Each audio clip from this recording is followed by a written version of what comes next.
excitement when Atlanta was named to Atlanta's shortlist, although it's a long shortlist, for their new headquarters. Amazon ATL trending for several days. And then just a few weeks ago, trending the day of the college football championship game, the MARTA mess. That ended in an apology.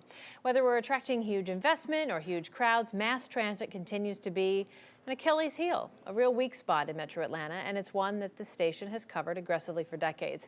Tonight, we have an update about a rather significant step forward and some changes that are happening behind the scenes that could make a real difference. And first, that's the huge investment. Did you know 76 of MARTA's 316 passenger trains are from the original 1979 fleet? Wow. Those trains are older than perhaps some of the people riding them. Now, between 250 and 300 new high-tech trains have been ordered. That's $1 billion investment. The first pilot car will be delivered 2021, with the rest of the fleet being delivered by 2024. Now, at the rate our city has been growing and the big projects we're trying to attract, will it be too late? It's something we asked MARTA's chief operating officer today. So it's never really too late to expand. There's probably never a right time or a wrong time. We think the future is there for us, and it's just a matter of getting that commitment of funding to really expand the system. As that big ticket purchase moves ahead, there's also movement inside the halls of our Capitol today. A bill is in the works now to change the way that we fund mass transit. If that happens, it could be the change agent, and that's one phrase that certainly is applicable here, that finally moves all of this forward. Doug Richards at the Capitol tracking that bill. And Doug, this indeed could be the change agent. That's a great phrase you hear this time of year inside the Gold Dome. Well, you're right, Jeff and Melissa. Lawmakers here are saying that they would like to consolidate some 13 transit agencies into one sort of overseeing, sort of umbrella agency.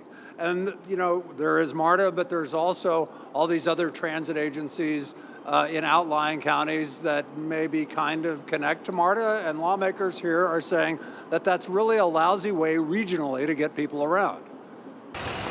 Up here, you've got Gwinnett Transit. Up there, you'll find Cobb Community Transit. Over here, there's this thing called Greta, a bus line that connects downtown with various suburbs. And alongside it all, there's MARTA, with its expensive but mostly efficient trains and its buses that travel across 3 metro counties. It's a grab bag of transit systems that all operate separately in an increasingly connected Metro Atlanta region. We have 11 separate transit operators in a 13-county region around the metro area. And State Representative Kevin Tanner says getting from a bus operated by one system to another bus operated by another system isn't exactly easy. We want to set a framework up so that can be changed and we can have a seamless system around Metro Atlanta for transit. Tanner says the new framework would likely access all the region's transit systems with a single phone app. It could have a single name, like the ATL. And the framework would also come with state funding. That's a big deal. Georgia is the only state in America that doesn't provide state tax dollars to any of its local public transit systems. Governor Nathan Deal says that will be a big hurdle for lawmakers. The big step, obviously, is going to require that the General Assembly come to a consensus on whether we fund light rail or light transportation of any sort other than buses. And the politics of this is really interesting because Republicans here for decades were loath to talk about funding public transit, and then companies started calling and saying they wanted to locate here, but to do so they wanted transit. Now the Republicans are listening and acting pretty quickly. Back to you. Thank you very much, Doug Richards reporting.